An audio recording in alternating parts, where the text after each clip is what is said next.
Well, welcome everyone. Today, my very special guest is Barry Matsumori. Good morning, Barry. Morning. Nice to see you coming live to us from California. How's the weather? It is oddly sprinkling right now. We all Oh, heard the noise and we go, we've heard it somewhere before. Oh, it's rain. raining. Awesome. Here in the Midwest, we're so envious of the coastal regions that get all the launches, all the headquarters. But I will say here in the Midwest, we do get the weather. It's quite seasonally nice. You can come Yes. visit anytime, okay? We just had a 3.4 earthquake just No. here also. So we get all of that. I guess you're living on the edge in more of the ways than one. Well, Barry, it's just so exciting what you're doing. And from some of the other shows you've recently been on, you're talking a lot about big, bold ideas like, oh, going to Mars. And your company in particular is going to help us all get there in a very interesting and commercial way. Before we get to all the things that you've done and all the things you're going to do, I want to talk about you. You've definitely had some really incredible experiences as quite the insider throughout the space industry. Have you always wanted to work in the space industry? When did it start for you? It's a great question. Gosh, I wish I could say I had all this vision about where I want to go, but it's all been accidental. Really? So, a lot of the Uh, students that listen, they love hearing the different paths that have been carved and approaches that leaders like yourself and innovators have gotten to and where how you landed there. Can you walk us through? Sure. I can say, for example, that I joined Qualcomm, the mobile phone technology company, at a very early date in the early 90s. And I joined them when they were a small little company in San Diego that nobody knew about. And they grew into this powerhouse of technical capability for communications. SpaceX, I got this cold call out of Qualcomm and I go, who is this company and who's Oh, Elon? come on. Yeah, They called because back you? then, back then they were not a known entity. Wow. Okay, Barry, I worked for years at Motorola. I clearly Yes, should have been at Qualcomm. And I you were at Motorola Solutions. Yes. yes, so I have heard of Qualcomm. I mean, of course, Yeah. we all have now, but okay, so we're already kind of in this tech environment, right? We're kind of Mhm. in that field. Is that what you went to school for? I have a double E focused on space radiation effects as my work in the master's area, and so I did want to do tech. That's for sure. I just didn't realize the journey that this would take me on. And yes, one can help influence the direction, but also being lucky is always better. Oh, I love being lucky. Yeah, Yeah. but let's be honest, Barry, you have to put yourself in the right place to be lucky sometimes, Mhm. right? So Yes. earning that degree or getting yourself into the places which you can receive the calls like you did Mhm. from SpaceX. Okay, my mind is blown with this cold call. This is like everyone's dream. And it's hard to tell students like one day you might get a cold call from an innovative space company. So that is quite lucky. But let's talk about then how you transitioned into SpaceX. And I want to pick up and tie it together from one of your earlier podcasts that you've done Sure. with the Are We There Yet team. You talked about how they're dreaming big and how Mhm. unfortunately there's just not enough players right now dreaming that big and putting these big, great goals out there. So when you stepped into SpaceX, had you arrived and said, this is exactly what I've been envisioning and now I'm seeing it into fruition? Or were you blown away by the ambitiousness of this new space company? As it were, early in my career, I worked at an entity called General Dynamics Space Systems. They did, and I worked on some of the advanced studies back then, including working on the Atlas Centaur. And so they didn't know at the time when they recruited me, but I had already had experience with launch vehicles and satellites. All So when I right. walked in, and one of the things that is great about SpaceX is they early on, Elon had this vision of Mars, and it's a very succinct vision. One of the SpaceX is one of the few places where you can ask the employees, give us one word of why you exist. And the word is Mars. Yeah. So focused, hyper focused. Had you seen that anywhere else? It's a rare thing. Yeah, it really is. And so niche. And Mhm. I have come to appreciate that. And as the market is going to be saturated with certain companies doing very specific missions, like what you're about to explain, it's almost in just 5 years ago, 10 years ago for sure, to be that niche was almost dangerous. And now to be that niche means you've really, am I correct? Uh, yes, one can say, I'll use a word you used, and we use it also, extremely bold. Yeah, right. Others may use descriptors that are not as enhanced. I hear you. I know what you're saying underneath that. So, yes, I agree. But yet, I'm very different background coming from NASA, where, oh my word, trying to be all things with such a limited budget. I think our dream was if we could just be niche and we had to rely on incredible contractors with incredible visions to bring us those materials and experiments Mhm. and modules and satellites. So, but as an agency, I mean, just it was an abundance of all kinds of niches that had to be put together into a mission or, like I said, a budget. So very, very different. One of the questions I've been very excited to ask you through your years of experience with these incredible companies, do you see a common thread that ties them together, whether it's their vision, their technologies, their people or talent? Is there something that is repetitive or that we can put our finger on and say, there it is, you've seen it? It's an interesting question. I think through it just a little bit. And one of the things that I've been fortunate to do is work in companies with extraordinary people. Sure. And when you work in such a company, and startups typically have it, um, larger companies have difficulty doing it. And I'm trying not to denigrate them. It's just when you have that many people, that it's difficult to have that same level of capability across the board. But smaller companies tend to do it. Certainly, early Qualcomm days, we hired the best people on the planet for communications capability. And they came because we had some of the principles that really invented digital communications. At SpaceX, we recruited some of the best people that were available to work on launch vehicles. And so having exceptional talent allows exceptional work. Yeah. So the people are what really connect. Yeah. It sounds like that's wonderful. And it sounds like the people are able then to therefore bring in the opportunities and the resources, or were those presented and the people took them from there, would you say? I'd say the people put together a solution for customers, for partners that was unique and unique either in terms of features, in terms of delivery, quality, all those facets. And one thing I'll do a plug for Impulse Space is we're very much recognized as also having this set of extraordinary people on board to be able to do the missions that we have in mind. Yes, I cannot wait now to get into impulse space. Let's do it. You are providing something really incredible, and it all has to do with our vision to get us to Mars.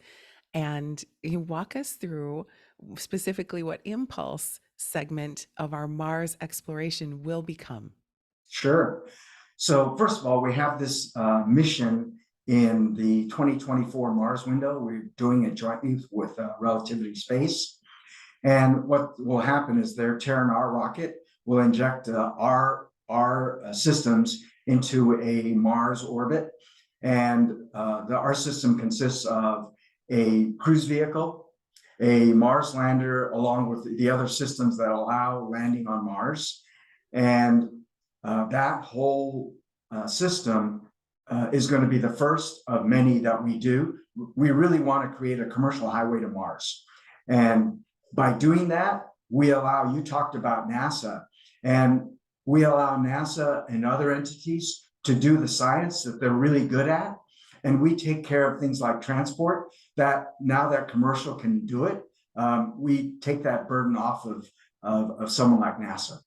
That is incredible. All right. Now let's talk about the details. When you say you are the transportation system, Mhm. you are basically, if I can help guide our listeners a little bit, you are providing the way in which we're going to arrive at Mars. So it's almost like renting a car or a vehicle to get us to Mars. Is that correct? The only thing I'll say is it's actually renting not only the vehicle but the driver. So Nice. so it's more like, and I'm trying to stay away from the human analogy because we're not going to transport humans. It's going to be payloads, but it really is very much getting a service to deliver a payload to the surface of Mars and do it in a cost effective manner. So exciting. And there's so many payloads waiting to go to Mars. And I do want to point out, again, not getting too technical, but it's ambitious to be ready for the 2024, but there's a reason for that. And that's because Mars will be that close to Earth and we'll want to launch within that window. Correct. That Mars window is the adjacent alignment of the planets to allow the minimum amount of distance. And it's about every 2.2 years that that window opens up. So yes, the 2020, late 24 window is the one we want to take advantage of. After that, it's in late 2026. So we definitely want to get there as soon as we can. This is so exciting. Now, how, when you're designing these things, how do you test them? Uh, Pretty much just like all space vehicle testing is done, we will simulate the operation, the mission as much as possible. Things like propulsion systems we'll test in a vacuum, so we simulate the environment in space. The One thing that I'll point out is one of the things that we will do is it's not as if we're looking for advanced technology in order to be able to complete this mission. In fact, quite the opposite. We want to replicate what's been done already because there's no reason to replicate it. NASA has proven that going to Mars is very much doable, and they've done it a number of times. There's technologies around heat shields, around parachutes, and we're not going to redesign that. We're just going Yeah. to replicate what's already been done. Yes. And let's talk about something that is new that a lot of us are very much looking forward to seeing, and probably the reason you've chosen to partner with Relativity. They have a Mhm. very new kind of rocket. Oh yes, yes, very much So, so. yes. Okay. So, why Relativity Space? What drew you to working with them as the provider to help get your system to Mars? I think the credit goes really to Tim Ellis and the vision he has about Mars. And so Tim started this discussion with Impulse, particularly with Tom Mueller. And Tim recognized that with Impulse, we have the staff that can get this mission done. And so early on, this actually started in late 21, the discussion started and we finalized everything contractually in early 22. And really, the announcement was after we'd already done a significant amount of work. Wow. That's fantastic. And, for folks who haven't checked out Relativity Space, really want to make sure, I cannot Yes. wait to have Tim on the show as well, because they're doing very innovative things and they're thinking boldly and quite ambitiously as well with some of these goals. When you are working towards these launch dates, is it purely mission focused and you reverse engineer that deadline? Or do you say, let's look at this particular mission and remember beyond that as well, because it is segmented or it is in different parts. I mean, this will be ongoing as we start Mhm. getting things to Mars. So, how much of your percentage is like, well, let's just accomplish the first and mission focus with that, but knowing that it's going to very much be the test bed for all future missions? Does that change system design? Does it change anything? Mm. Um, Not really. I think it was pretty much looking at the Mars window availabilities and saying, yeah, we can make 24. It's bold, but we can do it. And we simply did that. And on top of that, our desire to have continued missions. So the next opportunity is at 26, and we certainly intend that we're going to have the 26 window filled with follow-on Mars missions. Yeah. All these payloads you need to take. Can you talk a little bit about any of them just generally? Like, are they science based? Are they building based? Are they materials based or a little bit This of is everything? this is a reveal that we will do later. Oh, Apologies, good. but Oh, yeah, it's going good. to be exciting when we talk about the payloads. Oh, good. Now, Okay. that Well, said, there are so many things that can go. And you talked about science. yeah. Uh, if nothing else, taking a payload that's a simple sensor, uh, methane sensor, to determine if there's any content of methane on the areas that we land, because that's an indicator of life. So it could be that. It could be any number of things. Yeah. So exciting. Are you able to bring anything back? No, Okay. no. So this is That's a that's a delivery. really hard problem. So NASA has the Mars Sample Return Mission, Mhm. and yeah, they've done a lot of engineering to make that one happen. And if you're delivering some of these measurements, those measurements will have designs within them to Oh bring yes, data back, but the yes, things that are going with impulse are staying. yeah. I The understand. the the data will definitely be connected to the deep space network and be able to have video and other data come back to Earth. That's for sure. Oh my goodness. Are you have a wait list 20 miles long of folks who are waiting to put their payload out to Mars? I can only imagine. Um, I can only say that the payload that goes is going to be a decision from relativity space and impulse space, That's and great. and I'll kind of leave it at that. That's great. No, I understand. I understand. So, years ago, if you were to announce this mission, it would be, of course, ambitious and bold and exciting. And people would go, wow. And now I bet most folks in the industry are like, thank you. We've been waiting for Yeah, some transport systems to help us get the things very we're much so. we're looking to build and put out there. Wonderful. Do you see a vast I don't mean to put you on the spot. It's just I'm just excited about your vision. Do you see a vast array of everyone from students in academia and science along with commercial payloads? Can everyone use your transport systems once they're up and running? Sure. It's going to be a delivery service, just like any delivery service. I mean, the way that I look at all of the systems that we are putting together, they're very much for infrastructure. And I want to emphasize this point. There's a goal, of course, to have humans on Mars. There's a goal to colonize Mars. But like any settlement, it all starts with infrastructure. Yeah. Without the transportation, communications, other supplies being a part of the infrastructure, the next steps of doing something with a locale can't be possible. And that's what we're providing, is that buildup of the basics of the infrastructure that allows the advancement. Yes. And I love what you've said earlier is why reinvent the wheel when JPL and some of the previous missions have successfully proven what works, everything from the parachutes to the heat shields to some of the Mhm. other things. Are there any other new inventions or new systems that you will be implementing in this mission in 2024? Maybe Not that are really. new. No, everything is tried and No, I true. mean, the That's propulsion systems we've already developed, we'll have them qualified by the first half of next year. Yeah, again, propulsion systems are kind of the heart of all vehicles that need to go into space, and that's something we've been working on early on, since the start of the company. great. Wow. When you sit down on a plane and the person next to you says, "What do you do?" How do you describe your job? Yeah, I use the spoiler. When I go to a party and people ask, "What do you do?" and I said, "Well, we're just going to Mars." And it's like you ruin the conversation for everyone else because like, well, how do I top going to Mars? I know, right? It's so interesting and intriguing. It must be the teaser. And then what do you say? I say, well, we're developing this commercial capability, and we've got some bold schedules and some designs, but with the experience and the caliber of people, we can do it.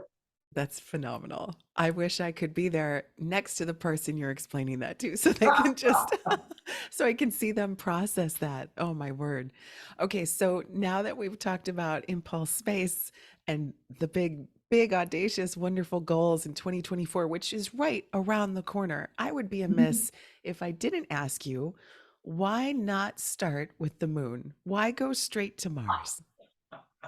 Yes, it's a great question. And one would think, well, just start with the moon and a little less distance, a lot less distance, and don't go. Actually, Mars presented itself. We Relativity Space and Impulse Space, we talked about the challenges we'll have, and we both said, no, very, very well doable. Again, if this had not been done before, if we weren't following the footsteps of people that have done it, it'd be a different matter, but we're very much doing that. Awesome. And what also takes place is once we've done Mars, actually going to the moon is something that will be a bit easier. And then from Mars, are there plans beyond? Right now, we're going to stay with the inner solar system. So the moon is definitely a destination. Tom Mueller in particular likes the moon a lot, but Venus could be a destination. It could be interesting to go there. Ooh, that would be really Yeah. interesting. Oh, it would change everything, the way you deliver and the way would propulsion change there too for Not landing? really. We could use the systems we currently have. That's cool. Yeah. Wow. Oh my goodness. This is so exciting. I want to get back to your journey and your career.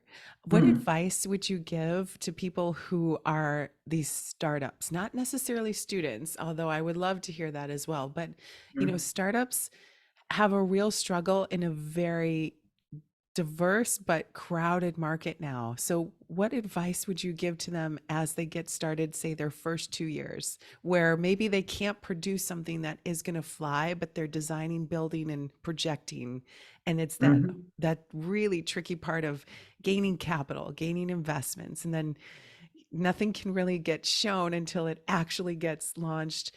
How would you advise them to keep the faith? It's first I'll do context for startups. It's not binary. One has different phases even of a startup, and so the whole point of a startup is to be very dynamic. And I don't know if there's one advice, but certainly fail fast is a good one.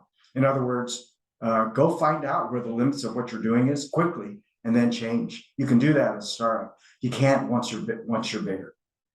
Ooh, that's good in life too. Fail Mhm. fast. Or Yeah. I like to tell my kids, fail young, fail now while you're still under, 15 and you can make these mistakes and afford to. That's great. Um, It applies to students, it applies across the board, is because what it also implies is that one is working hard, one is working ambitiously, one is trying to reach a goal. And so that's always good in life. If one isn't, then you don't have to worry about failing. yeah. Well, I'm going to put you on the spot again and ask you a very odd question, but one I think only you can answer. When the students are listening and they're often told this message, whatever you'd like to do, there's a place for you in space.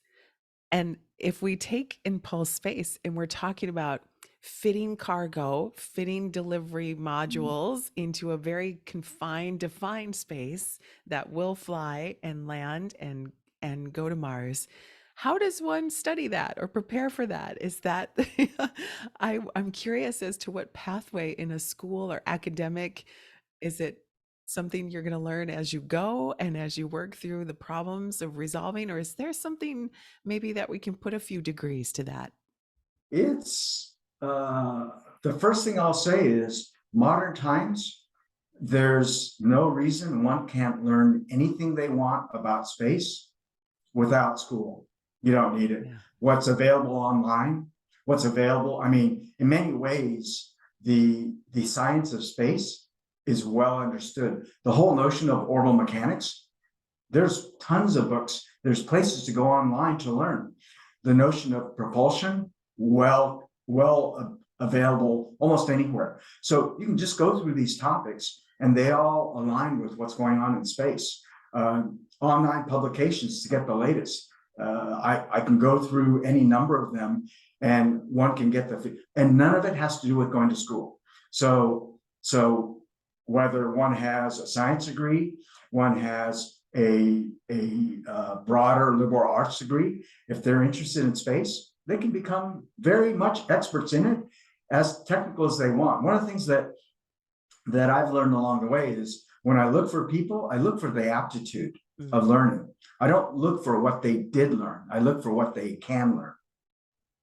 Yes, I love that. That's fantastic. And I love sharing that message too, especially in this industry. Yeah. And as the industry evolves, what you learn today is going to be different than what's needed in the next 5 years, which is very Mhm. exciting. And it's kind of nice because the traditional, I've always X or been in this career X and my degree is in X, not necessarily applies, or it's become the minority instead of the majority.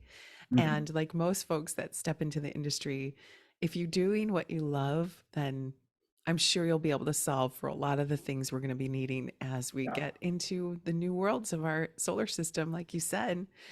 Okay, when you're not focused on getting us to Mars and building the transportation systems that'll take our Uh, stuff there, what are some of your hobbies and interests? Oh my God. This is horrible. We are a startup. I'm putting extraordinary number of hours in because that's the phase we're in. But I'll get out. Um, I run and bike, those kind of things. Nice. I'll be heading to Patagonia later on this year, Whoa. hike in the mountains for about 2.5 weeks. Oh, So I'll nice. do things like that. Oh, would you ever consider doing an analog astronaut? Because that sounds like living in the mountains is Uh, very remote. maybe. Ooh, wouldn't that be great to have you on the team? That would be phenomenal. I can see it now. All of the industry CEOs doing an analog mission, going to have to eat the dried food and Yeah. using the resources. Now, that would be a reality show I would love to watch. It is great to get away though, Yeah, yeah. and just rely on more basics. I'm sure everyone, yes. And I think it's being found more and more that in our culture, you're rewarded for more work and more output and just keep it going. And you actually have you have a solid deadline. 2024 is coming, whether it's ready or not. But then when you get out and you clear your mind, it brings you new Mhm. perspective and fresh ideas too. I will clearly have a notebook with me, and it will have ideas on it. Yeah, I will take a phone, but in large part, there won't be much cellular coverage. Yeah. So That sounds nice. Oh my goodness. So when is the time when walk us through when you will take your deep breath and just sit for a moment. I know you're not ever going to sit back and not, be involved, but what are some of the defining milestones that you'll be able to both celebrate or be able to progress into the next phase? Is that the launch, the landing, the first mission, the first five wow. missions? What are you defining as success for? So the first thing that comes to mind, and I've thought about this already, and that's it's actually the journey. It's not the goal. I mean, I don't take for granted that I happen to be invited to be a part of a company that has these bold missions with excellent people to work with, and that it's great to do it every day. As much as one can look at their day and go, "Oh my God, I've got all these meetings, I've got Sure. these deadlines." No, actually, what would I do if I didn't have these challenges? It'd be boring. Well, then you're in the right place. I totally agree. I wouldn't have chosen any other industry. I love it so much. So I'm glad that you do as Mhm. well. And it is nice. I mean, it is nice to look back. We're no longer students anymore, and we're kind of no longer chasing our career goals as far as Uh, like arriving, I have to interject. You never leave being a student. oh, that's true. Yes, You that's have true. to, you have to continue to grow. I Yeah. mean, I know more about Mars now than I ever had before because I had to study certain aspects of the mission, and that's great. Because if I or the others on the team aren't growing with this, we're not doing the right thing.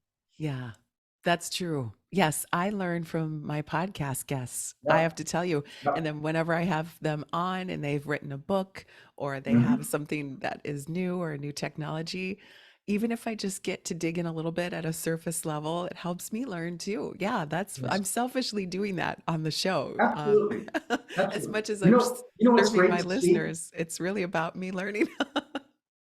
What's great to see is when I look at startups that Yeah. are out there, brand new ones, and I go, "Wow, I didn't think of that." Yeah. And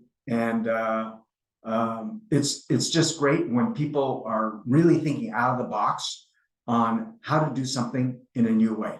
Yeah. Do you have any in particular that are impressing you? Oh boy. Let's see. I'll pick two companies, Varda Space and Inversion Space. They both are doing capsules that go into space. And they're a little bit competitors, a little bit separate, but the notion that they want to return things, go to space, do something, and return from space, and all with capsules is interesting. Who thought of that before? Nobody. And they just kind of said, oh, let's try this. That I can't wait to check them out. That's fantastic. Yeah, Well, people are, and the space industry is filled with these people that are yes, coming up with new ideas of how to do things. yes.